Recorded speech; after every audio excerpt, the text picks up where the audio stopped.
It's all gone and Webull sucks, but that's okay.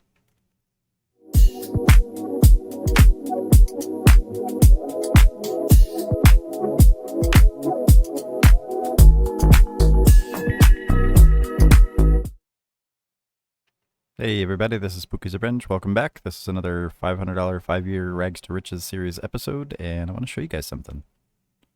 Everything's gone. So Webull seems to be having some sort of weird issue this morning. I'm not sure what it is. Looks like it's something on their end from the data. So basically, it just looks like nothing's in my account, which is interesting. But that doesn't mean it's the end of the world. It just means that Webull's having some issues, which it does every now and then. It's not nearly as bad as Robinhood used to be.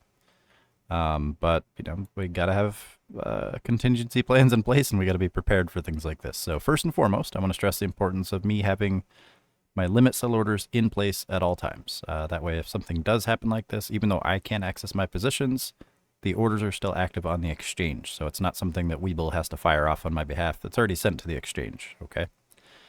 The next part is that, I've logged most of my positions that matter, so I don't really have to worry about, whether or not this data may or may not come back. So what seems to be happening on this is that like every 5 minutes or so, the positions will pop up and then they'll go away.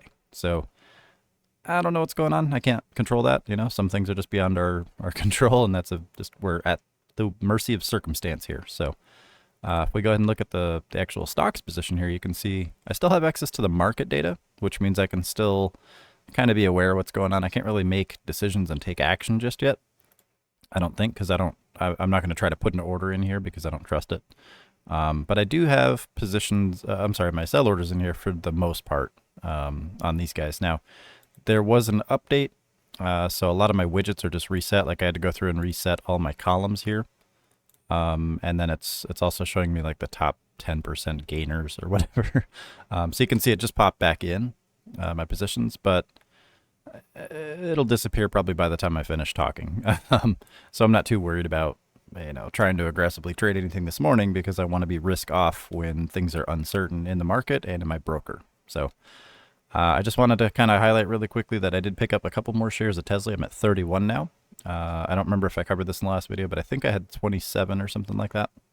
Now those 27 were already adjusted, so next month on the next payout, those 27 have already been adjusted, so they make that net profit. Whereas the 4 that I've bought to get up to 31 will have that initial adjustment, the one-time adjustment, and will essentially just break even on the share. So the share price will be reduced. The reduction amount is the dividend payout. That'll be transferred to payout date, and then I'll get that back as a break even. But at that point, I'm in the club, and I'll just keep getting dividend payouts as long as I hold the shares. So every subsequent payout plus share appreciation, so a rise in the price of the shares, means a net profit for me.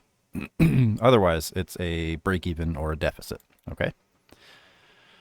So as far as SSIC, the XDiv is today, the 19th. So what I'm going to do is I'm just going to change this color here. So it's in line with OCSL and UVE, which have both already exceeded their XDiv date. So the adjustments already occurred. You can see that the price is kind of down a little bit, and I have my sell order in place 1 or 2 cents above my break even. There it is. Thank you, Webull. Just to break even on the share P&L, and the net difference is the net profit on these special dividends. Okay.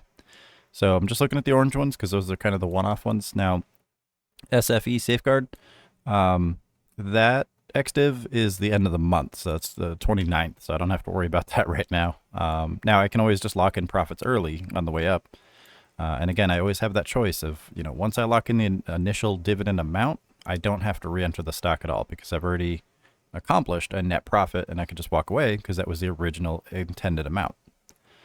And then HTHT, that XDiv is tomorrow, so I'm not going to change the color just yet. So this will kind of be the last speculative dividend position that I have for these special dividends. The rest of these are already hitting, they already hit their XDiv, or they're the ones that I just kind of want to hold for a while, whether they're high yield, short-term and aggressive, or they're long-term, stable and consistent. Like O is very consistent long-term, whereas Tesla and Clip are very high yield, very short-term. And when I say short term, I mean at least a year, but I'm not going to hold them for the entire 5 years. They're just there to build up the bulk of the position, the bulk of the portfolio as early as possible so I can start reinvesting faster. I also did pick up some main. I know Fergie and the rest of the Rags to Riches team really seems to like this one. I do too. I like it. I just didn't want to commit to too many positions. I have 15 positions so far, and one of those is a leap. So that's kind of where, we're over the $2,000 limit. So at this point, I kind of want to start introducing some lower risk, longer term options just to help kind of expedite. So far, we've got regular dividends, the ones that we want to hold for a long time. We've got high yield, high risk dividends, which we want to hold for a short time, right? Between 1 and 2 years. And then we've got some equity growth positions like LADR. That's just something that I don't really care too much about the dividend. It's got I think a quarterly 92 or 93 cent dividend, but that's not really what I'm after. I'm after that share growth. So that's 3 types of investment so far. And then the 4th type is the dividend, special dividends. So I'm rolling the special dividends, getting in multiples of those dividend payouts ahead of time. And then I'm also being eligible for the payout collective. And then the 5th type now that I'm going to introduce is the longer term options trades. In this case, it's a NEO Leap, NIO. It's a January 2025. I think it's a $20 leap. I don't remember off the top of my head. But that's kind of, I'm scaling up the level of risk based on the account size. And that's an important concept because once I get up around the 20K mark, 20 to 25, then I'm going to start using the wheel strategy, which is a combination of covered calls, cash secured puts, and just kind of rotating based on logic, the positions that I have. So right now, the goal is to amass safely 100 shares of stocks that I can then sell covered calls against. And a covered call is just a way to say that I can sell someone else the right to buy my shares if they want them, 100 at a time.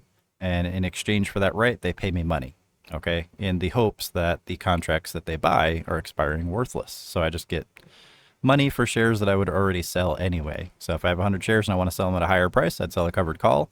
I'd get paid a premium up front.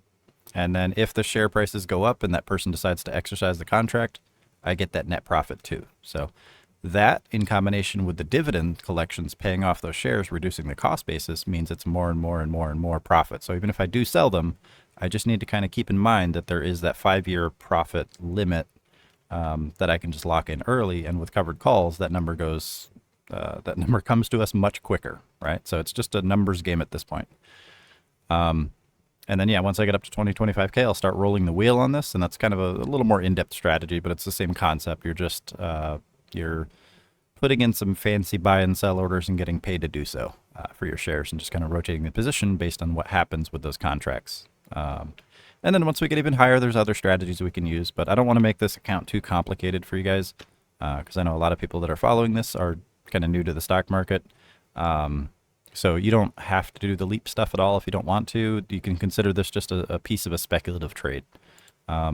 So I know you can't see it right now, but it's up 55%, I think it was, overnight. And then, of course, it's probably going to open a little higher because NEO has pushed up between yesterday's close and this morning. So as long as it keeps pushing, this value should go up.